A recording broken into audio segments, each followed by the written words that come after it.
किसी को क्या असर पड़ता है कि कोई नेता नवरात्रि में क्या खाता है, नवरात्रि के बाद का क्या खाता है। व्यक्तिगत तौर पर चर्चा करो, कोई दिक्कत नहीं है। दिक्कत ये होती है जब कि पब्लिक फोरम पर, मीडिया में आकर जब इस तरह की चर्चा होती है। विदेश नीति के बारे में हमारे देश के आम आवाम को कोई मतलब नहीं।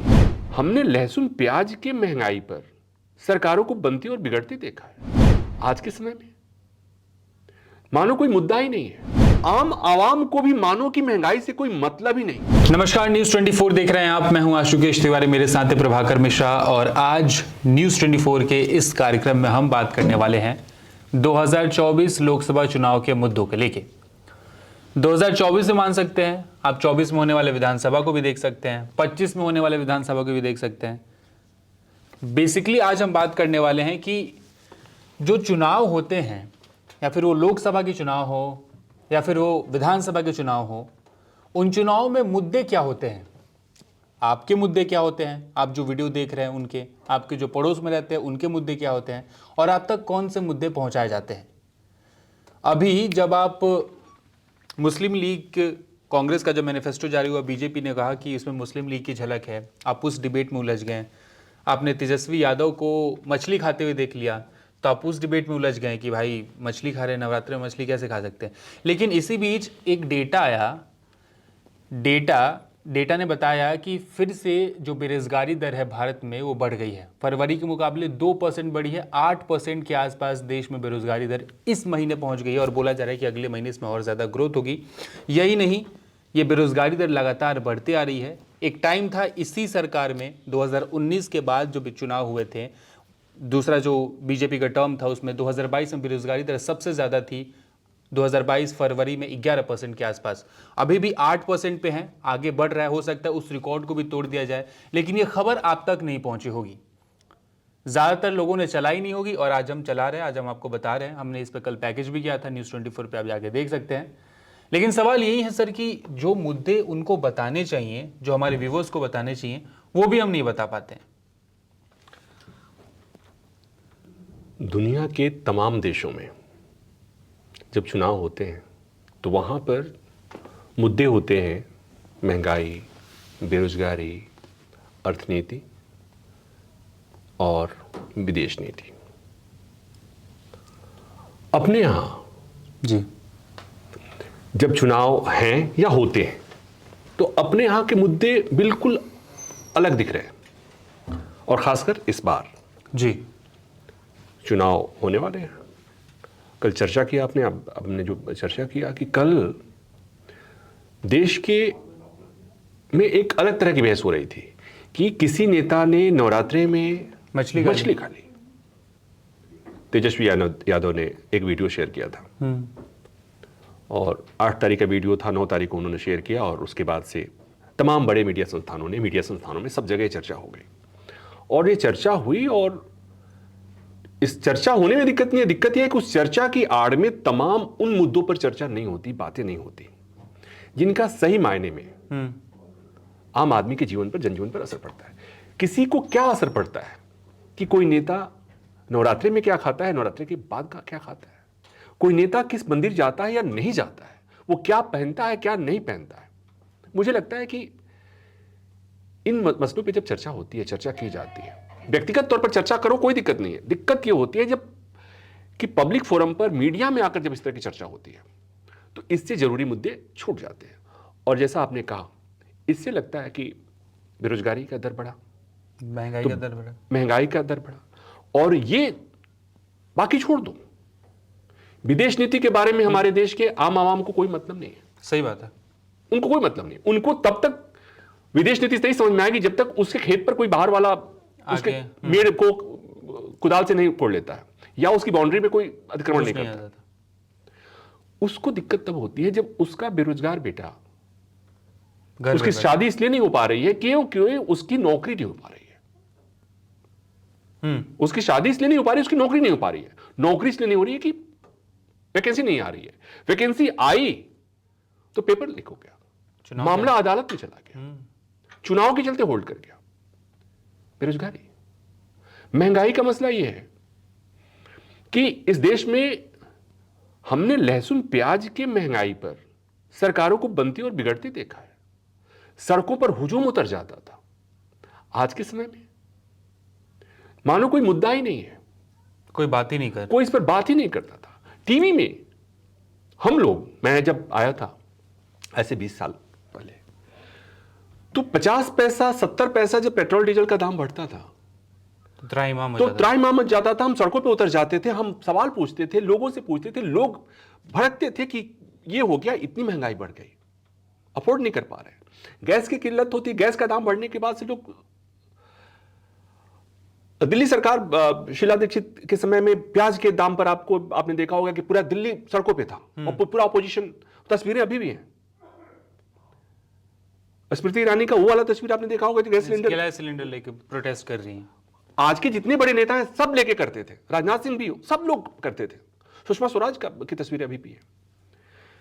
तो ये महंगाई पर तब इतनी चर्चा होती थी। आज के समय में आम आवाम को भी मानो कि महंगाई से कोई मतलब ही नहीं हो। सही बात है। और वो क्यों नहीं है? आम आवाम का दोष नहीं है, हम उसे महसूस ही नहीं करने देते, सोचने का मौका ही नहीं देते, सोचने का मौका ही नहीं देते। जैसे होता है ना कि कोई आदमी पीड़ा में हो, कोई आदमी दर्द में हो और उसे दर्द निवारक एनेस्थीसिया दे देते हैं, या कोई ऐसी दवा देते हैं जिससे उसका प्रभाव, या उसके सामने कोई इतना मनोरंजक चीज चला देते हैं कि वो उधर सोचता ही नहीं है। आपने कभी देखा हो छोटे बच्चों को इंजेक्शन देते हुए डॉक्टर क्या करता है कि वो सामने से कुछ बहलाता है और इंजेक्शन देता है और उसे समझ नहीं आता है कि मेरे साथ क्या हुआ। तो दरअसल आम आवाम उसका ध्यान उन मुद्दों की तरफ करने की कोशिश हो रही है जिनसे उनका जो निजी पीड़ा है, दर्द है, वो महंगाई का, बेरोजगारी का जो दर्द की पीड़ा है, वो उसे महसूस नहीं कर सके। इसलिए कि ये महसूस करेंगे, अगर बेरोजगारी का पीड़ा महसूस होगी, महंगाई का दर्द महसूस होगा, तो वो सरकारों को परेशान करेगा। सर, हम बेरोजगारी की जब बात करते हैं तो एम्प्लॉयमेंट की बात करते हैं, फिर उसके जवाब में सरकार या फिर जो सरकार के डिफेंडर्स होते हैं या फिर जो ये मार झेल भी रहे होते हैं, उनके तरफ से ये तर्क दिया जाता है कि सरकार क्या करेगी, कितने वैकेंसीज निकाली गया, भाई 130 करोड़ की आबादी है, सबको तो सरकारी नौकरी नहीं मिल सकती। तो कुछ लोग प्राइवेट सेक्टर में जाए, प्राइवेट सेक्टर में नौकरी नहीं आ रही, इसमें सरकार की क्या गलती है? ऐसे मैंने कई तर्क सुने हैं लोगों से, लिटरली लोगों से तर्क सुने जब मैं उनसे बात करता हूं तो, या फिर सोशल मीडिया पे, कि सरकार सबको नौकरी नहीं दे सकती तो प्राइवेट में आप जाके नौकरी ढूंढो, अपना कुछ करो। लेकिन लोगों को ये नहीं पता है कि जो सरकार नीतियां बनाती हैं, उन्हीं नीतियों से इंडस्ट्रीज लगते हैं, IT हब्स लगते हैं, और जब वो सक्सेसफुल साबित होते हैं उन नीतियों के कारण, उस बिजनेस के कारण, तभी लोगों को नौकरी मिलती है। तो कहीं ना कहीं प्राइवेट सेक्टर की नौकरियां भी सरकार के ऊपर डिपेंडेंट होती है। सब कुछ अर्थव्यवस्था ही निर्धारित करती है, सरकारी नौकरी ही समाधान नहीं है। लेकिन अर्थव्यवस्था दुरुस्त है, कंपनियों में वैकेंसी है, कंपनियां आएंगी, कंपनियों में वैकेंसी जाएगी, ऑब्वियसली। हाँ, लोग तो चाहिए काम करने के। और जो लोग ये बोलते हैं ना, आपसे चर्चा में बोलते हैं, हमसे चर्चा में बोलते हैं, जो अंकल लोग जिनको बात कहा जाता है, वो व्हाट्सएप वाले अंकल, रिटायर्ड अंकल लोग, वो अपने बच्चे से बात नहीं करते कि उसका बच्चा बेरोजगार बैठा हुआ है। अंकल और अंकल के बेटे में बातचीत बंद है कि बेटे को रोजगार नहीं मिल रही है। अंकल को बेटे की भविष्य की चिंता है, लेकिन अंकल बाहर में कहते हैं कि सब कुछ ठीक है जी, all is well, all is well. ये एक अलग दौर है। महंगाई के बारे में आप बात कर लीजिए, लोग कहते हैं कि आप लोग बात नहीं करते महंगाई के बारे में। आप पब्लिक फोरम पे बात करो महंगाई के बारे में, आपको ऐसे ऐसे लोग मिल जाएंगे, होशियार विद्वान लोग मिल जाएंगे। कहां महंगाई है, कहां महंगाई है? आपकी सैलरी नहीं बढ़ी क्या? सैलरी की हालत यह है कि आज से 12,000 से लेकर के 22,000 में मैक्सिमम आबादी काम कर रही है। बिहार का हाल उससे भी बुरा है, बिहार जैसे स्टेट्स का हाल उससे भी बुरा है। आप कह रहे हो कि नहीं ठीक है, लोग कहते हैं कि नहीं, आप योग्यता आप में नहीं है, इसलिए। और कितने योग्य आप में योग्यता नहीं है इसलिए आपको नौकरी नहीं मिल रही है। योग्यता कैसी नहीं? योग्यता जहां पर 10+2 की योग्यता वाली वैकेंसी आती है, वहां पर PhD वाले बैठे पड़े हैं। योग्यता नहीं है तो योग्यता नहीं है, तो PhD वाला अगर 10+2 की वैकेंसी में आता है, रेलमैन की नौकरी के लिए अगर आता है, तो इस तरह उसके लिए भी कौन जिम्मेवार है? एक अयोग्य आदमी PhD की डिग्री ले लिया, उसके लिए जिम्मेवार कौन है? सरकार है। कैसे ले लिया? आप जिम्मेवार थोड़े हैं, हम जिम्मेवार थोड़े हैं। आपने ऐसी क्यों व्यवस्था बना दी? तो कुल मिलाकर बाबू देखो, कहना नहीं चाहिए, पहले हम कहते थे ना, एक आपने भी सुना होगा कि जैसा राजा वैसी प्रजा, जैसी प्रजा वैसा राजा।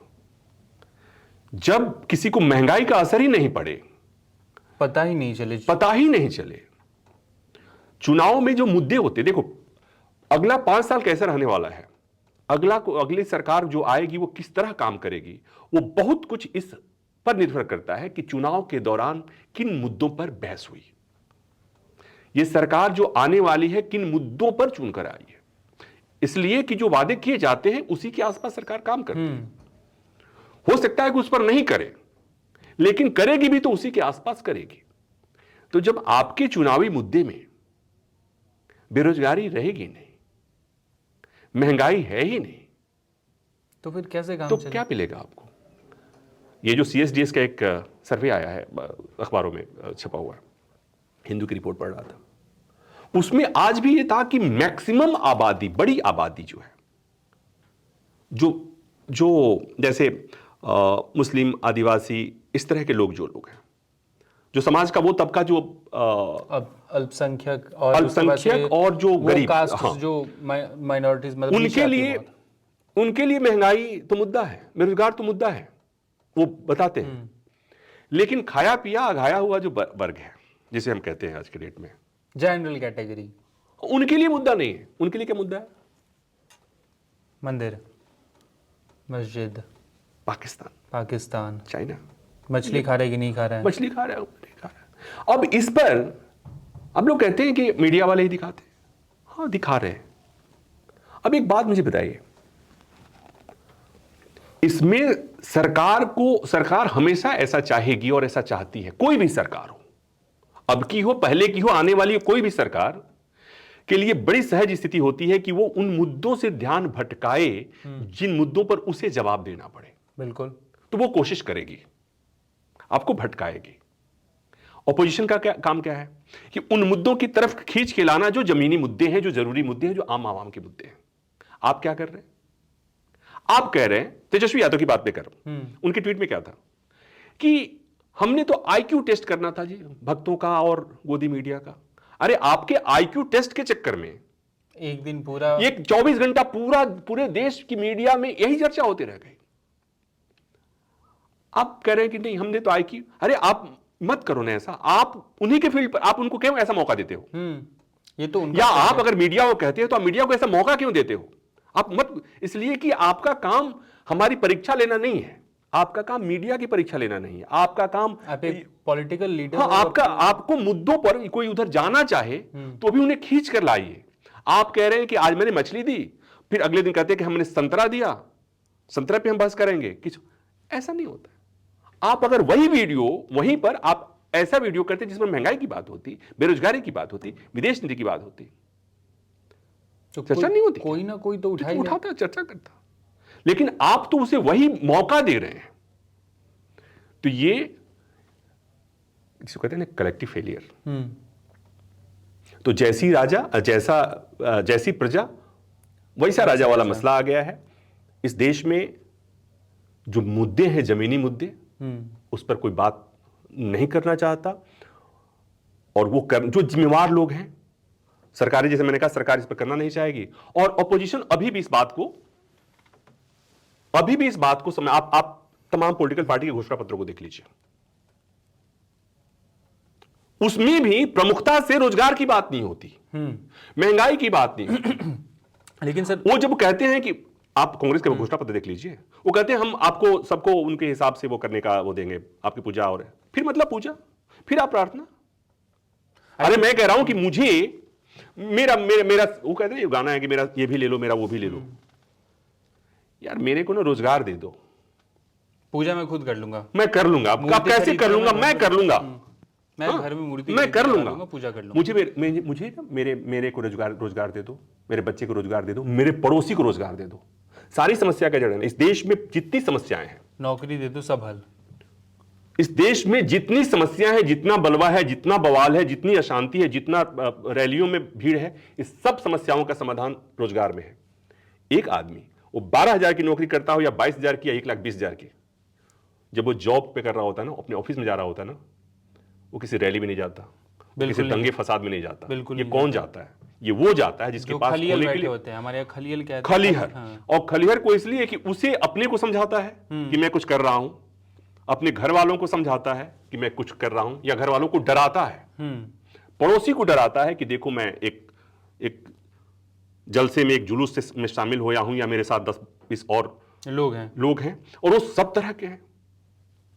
तो इस देश में एक सर ये भी इस देश के लोगों में मतलब धर्म बचाने की बड़ी ही मतलब आग लगी हुई है कि धर्म को तो हम ही बचाएंगे, मतलब हम निकलेंगे, हम धर्म बचाएंगे। अभी इतने 70 सालों से 75 सालों से हमें दबाया जा रहा था, लेकिन अब हम उठेंगे। ये एक और नैरेटिव है। नहीं, लेकिन अब इसके लिए वो ठीक है, यह है बीजेपी के एजेंडा का हिस्सा रहा है, मेन फोकस रहा है, वो हिंदुत्व, नेशनलिज्म वाला, नेशनलिज्म, हिंदुत्व वो रहा है। तो एक पार्टी जो ये घोषित है कि उसका एजेंडा यही है, यही रहने वाला है, अगर वो अपने उसी एजेंडे पे काम कर रही है, वो उसने कुछ छुपाया नहीं। हाँ, उसने उसी के दम पे वोट मांगा, उसी के दम पे उसे वोट आया। ऑपोजिशन, हाँ, उसकी तो उनको क्या, उनके पास क्या है? ये फील्ड भी नहीं थी उनकी। तो कम से कम इनके पास तो एक ईमानदारी है कि हमने जो कहा सो किया। आप तो कंफ्यूज हैं, आपको समझ में नहीं आ रहा है। वही तो दिक्कत है ना सर। आपने ही डिस्कशन में एक बार बोला था कि अब सत्ता में रहेंगे तभी तो कुछ करेंगे। अब कुछ नहीं, से कुछ करने के लिए कि कैसे भी करके जीते, तो वो भी इस टैक्टिक्स को अपनाने की कोशिश कर रहे हैं, वो भी प्रो हिंदू बनने की कोशिश कर रहे हैं। कभी मंदिर पहुंच जाते हैं, कभी आरती करने लगते हैं, कभी महाकाल के दरबार पहुंच जाते हैं। तो इससे तो आप एक कहानी सुनाता हूं, छोटी सी कहानी। एक आदमी ने तय कर लिया, एक आदमी मुर्गा पाला था, उसने तय कर लिया कि मुझे इसको मार के खाना है, लेकिन आदमी न्यायप्रिय था। तो उसने कहा कि मुर्गे की मुझे वजह बतानी होगी, मैं क्यों तुम्हें मार रहा हूं। तो उसने कहा सुनो, आज के बाद तुम सुबह बांग नहीं दोगे। मुर्गा का तो आदत है, बांग देता है। उसने कहा कि ठीक है, बांग नहीं दूंगा। कहा अगर बांग दिया तो काट दूंगा। मुर्गे ने आदत के हिसाब से सुबह उठा, बांग देने का उसका इच्छा जगी, लेकिन कहा कि मर जाऊंगा मैं। उसने बांग नहीं किया, गला ऊपर किया, देह फड़फड़ाया और शांत हो गया। वो देख रहा था। उसने कहा कि आज तो बात बनी नहीं, मारना था तो कैसे, तो बांग ही नहीं दिया। फिर उसने कहा कि अभी से ना तुम्हें पंख भी नहीं फड़फड़ाना है और गला भी ऊपर नहीं करना। कहा जैसी इच्छा। कहा अगर किया तो मार दूंगा। अगले दिन उसने वो भी नहीं किया। मालिक उसका फिर आज चिंता में, सब कर लिया। अंत में उसने कहा कि ऐसा है, कल से तुम्हें अंडा देना होगा, अगर तुमने अंडा नहीं दिया तो तुम्हें मार दूंगा। इसलिए कि तय कर रखा है कि मारना है, मारना है, बस तरीका ढूंढना था। मुर्गे ने, अब मुर्गे को अंडा देना था। मुर्गा अब कैसा अंडा देता था? मुर्गा सोच में पड़ गया, रोने लगा। कहा क्यों? मौत से डर रहे हो? मौत से डर गए? तो उसने कहा नहीं, मौत से नहीं डरा, डर इस बात से रहा हूं कि जीवन बचाने के लिए मैं मुर्गा से मुर्गी के उसमें आ गया। मैंने बांग देनी छोड़ दी, मैंने पंख फड़फड़ाना छोड़ दिया, मैंने वो सब कुछ छोड़ दिया जो एक मुर्गा कर सकता था। फिर भी मेरी जान नहीं बच रही है। अब मुझे अंडा देने को कह रही थी, तुम्हें मुझे मारना है। इससे अच्छा होता कि जिस दिन तुमने मुझे बांग देने को मना किया था, मैं मना कर देता, भले उस दिन तुम मुझे मार देते। तो आपने अपने चाल चरित्र सबको बदलने के बाद, मुर्गा ने अपना संदेश जो दिया था ना, मुझे लगता है कि आज की पार्टियों के लिए, अपोजिशन की जो पार्टियां, उनके लिए बहुत ही अच्छा संदेश है कि मत करो ऐसा, कुछ तो पहचान अपनी होगी। उसके हिसाब से इनके फील्ड पर आकर के, इसलिए कि वो कर रहे हैं जो इन्होंने वादा किया लोगों से, अपने वोटर से, अपने लोगों से जो इन्होंने कहा, अधिकांश वो कर रहे हैं। आप अपनी पहचान रखिए, आप उसके हिसाब से लड़िए, तब लोग कंफ्यूज, वोटर्स कंफ्यूज नहीं होंगे। अब आज तो वोटर्स भी कंफ्यूज हो जाते हैं ना। देखा, लेकिन सर मतलब जो अभी सत्ताधारी पार्टी है भारतीय जनता पार्टी, उसके नैरेटिव पे और उसके पॉलिटिक्स के स्ट्रेटजी पे ये भी अब आरोप लगाया जा रहा है कि बीजेपी सिर्फ अब आपका वोट नहीं मांग रही है। मतलब कि बीजेपी, प्रशांत किशोर ने ये बात कही थी, मैं कहीं सुन रहा था उनको, राजनीतिक विश्लेषक है, तो उन्होंने कहा कि बीजेपी अब आपका सिर्फ वोट नहीं मांग रही है, बीजेपी आपके वोट के साथ आपको भी मांग रही है। वो मतलब ये भी तय कर रही है अपने वोटर्स के जरिए, जिस तबके की अभी हम बात कर रहे थे कि जो दंगों में शामिल होता है या फिर जो भी रोजगार को छोड़ के इधर उधर की बातें कर रहा है, महंगाई पे बात नहीं कर रहा है, वो ये भी कह रही है कि आप क्या सोचोगे वो हम बताएंगे, आप क्या पहनोगे वो हम बताएंगे, जो सामने वाला जा रहा है उसने क्या पहना है वो आपको अच्छा लगे या ना लगे वो हम बताएंगे, हम सही है या नहीं है वो भी हम आपको बताएंगे। तो जब इस इतने बड़े लेवल पे जब वोटर का एज अ नॉर्मल वोटर का, जो कि सबसे स्ट्रॉन्गेस्ट इंसान होता है डेमोक्रेसी में, कि उसके पास शक्ति है कि वो सरकार को पलट सके, जब वही ऐसे कन्वर्ट हो जाए तो ऑब्वियसली आप उसके दल में, आप उसके पिच पे जाके एज अ ऑपोजिशन लीडर या फिर पॉलिटिकल पार्टी आप नहीं लड़ सकते, आपको कुछ और ढूंढना पड़ेगा ना फिर। अब एक बात, ये बात आपकी इसी बात में सबूत के साथ बताऊं कि जब ये चर्चा होने लगे कि भारत की आजादी की तारीख पे विवाद हो जाए, लोग पक्ष में खड़े हो जाएं, बिल्कुल, जब कोई ये कहे कि भारत का पहला प्रधानमंत्री पंडित नेहरू नहीं सुभाष चंद्र बोस थे, और उसके पक्ष में भी तर्क गढ़े जाने लगे, उस पर बहस होने लगी, हो रही बहस। आपको भी ऐसे मैसेज आए होंगे, मुझे भी ऐसे मैसेज आए, उन्होंने कहा कि हाँ कंगना ने ऐसा कहा था तो क्या गलत कहा, तो इतिहास से छेड़छाड़। आपने कहा, आप ही ने बताया एनसीईआरटी की किताबों में किस तरह से बदलाव किया जा रहा है। तो क्या पढ़ना है, एक होता है लर्निंग, एक होता है अनलर्निंग। तो यहां लर्निंग क्या भी छोड़ दो, लर्निंग पहले लर्निंग की गई, फिर अभी जो पहले की चीजें आपने सुनी और सीखी हुई हैं वो की जा रही है कि अनलर्न किया जाए, कि आप भूल जाओ, अब हम जो बता रहे हैं उसे सीखो। और ये स्थिति और खराब है और खतरनाक है। और किन के लिए किया जा रहा है? बूढ़े अंकल तो अब जिंदगी जी चुके और वो जाने वाले हैं। जो नई पीढ़ी, न्यू जनरेशन, और ये दुर्भाग्य है कि नई जनरेशन है, नई पीढ़ी, वो पता नहीं उसने सोचना बंद कर दिया है। एक आदमी जिसने इतिहास में पीएचडी किया है, एक आदमी जिसने इतिहास सब्जेक्ट लेकर यूपीएससी पास किया है, वो आदमी कंगना के इस बात पे सपोर्ट करता है कि 14 के बाद आजादी मिली। नहीं, मेरे को जो मिले उन्होंने कहा कि सुभाष चंद्र बोस ही पहले भारत के प्रधानमंत्री थे जी।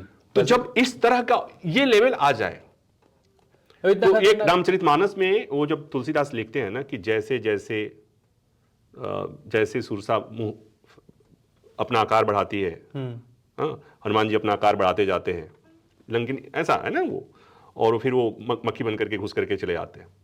तो जब लड़ाई इस लेवल की आ जाए तो विपक्ष को भी अपनी रणनीति उस हिसाब से बनानी पड़ेगी।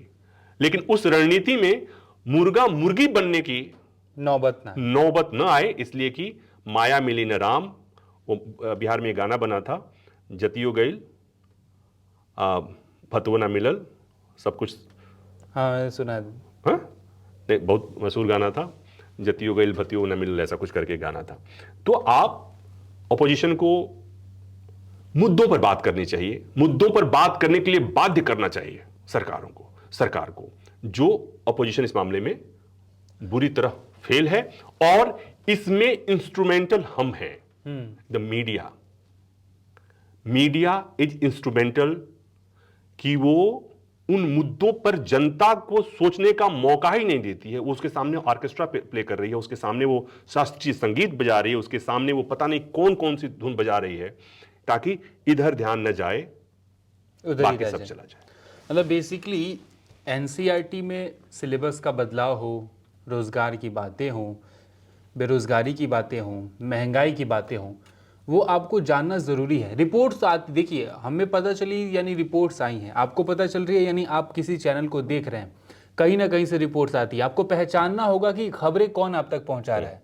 आपको सबसे पहले ये पहचानना होगा, और कौन सी खबरें आपके लिए अच्छी हैं और कौन सी खबरें आपको वो भ्रम में रख रही है, एक मुंगेरी लाल की हसीन सपने दिखा रही हैं, आप कौन सी लड़ाई देख रहे हैं, उसको जानना बहुत ज्यादा जरूरी है। एज अ वोटर, लोकसभा चुनाव है, बहुत इंपॉर्टेंट चुनाव है। आपने एक पॉलिटिकल पार्टी को 10 साल दे दिए हैं, उस 10 साल में आपको उस पॉलिटिकल पार्टी ने क्या दिया है, आपके देश को क्या दिया है, इस पे सोच के वोट कीजिए। और यही नहीं, इसके साथ और मैं राइडर लगा दूं, यही नहीं देखना है, यह भी देखना है कि जिन्हें आपको वोट देना है, सत्ता पक्ष हो या विपक्ष हो, उनसे भी तो पूछो कि भाई आप, मैं बेरोजगार हूं इतने साल से, मेरे लिए आपके पास क्या पॉलिसी है? महंगाई यहां से यहां गई, आपके पास इसकी क्या पॉलिसी है? मैं फलां जगह अपने फलां राज्य में हूं, इस राज्य में रोजगार की आप क्या व्यवस्था करने वाले हैं? आपके पास क्या कोई रोड मैप है या नहीं? पूछना चाहिए, पूछना होगा। आप पता है क्या करते हैं? आपका नेता आता है, ताली बजाता है, आप उसे पसंद करते हैं तो उसके साथ ताली बजाते हैं, और जिसे आप पसंद नहीं करते हैं उसको पीछे से गाली देते हैं या उसे काला झंडा दिखाते हैं। इससे ज्यादा आप कुछ नहीं करते हैं। बस कोशिश ये करिए कि आपसे जो वोट मांगने आए, उससे चाहे आप पसंद हो या नहीं पसंद हो, अगर पसंद नहीं, आप सरकार वाला आए तो उससे पूछिए कि आपने 5 साल में क्या किया, 10 साल में क्या किया। और जो अपोजिशन में है उससे पूछिए कि हमारे लिए क्या करने वाले हैं, क्योंकि मैं बेरोजगार हूं, क्योंकि मैं महंगाई से बहुत त्रस्त हूं। मैनिफेस्टो पढ़िएगा, बहुत इंपॉर्टेंट डॉक्यूमेंट होता है हर पॉलिटिकल पार्टी का, उसमें वादे होते हैं, आपसे जुड़े वादे होते हैं। पढ़िएगा, आपको अच्छी चीजें पता चलेंगी। फिलहाल इस वीडियो में इतना ही, धन्यवाद। नमस्कार, मैं हूं मानक गुप्ता। अगर आपको हमारा ये वीडियो पसंद आया हो तो इसे लाइक और शेयर जरूर करें, और हां, हमें सब्सक्राइब और फॉलो करना ना भूलें ताकि आप देश और दुनिया की कोई खबर मिस ना करें। तो जुड़े रहिए हमारे साथ और देखते रहिए News 24।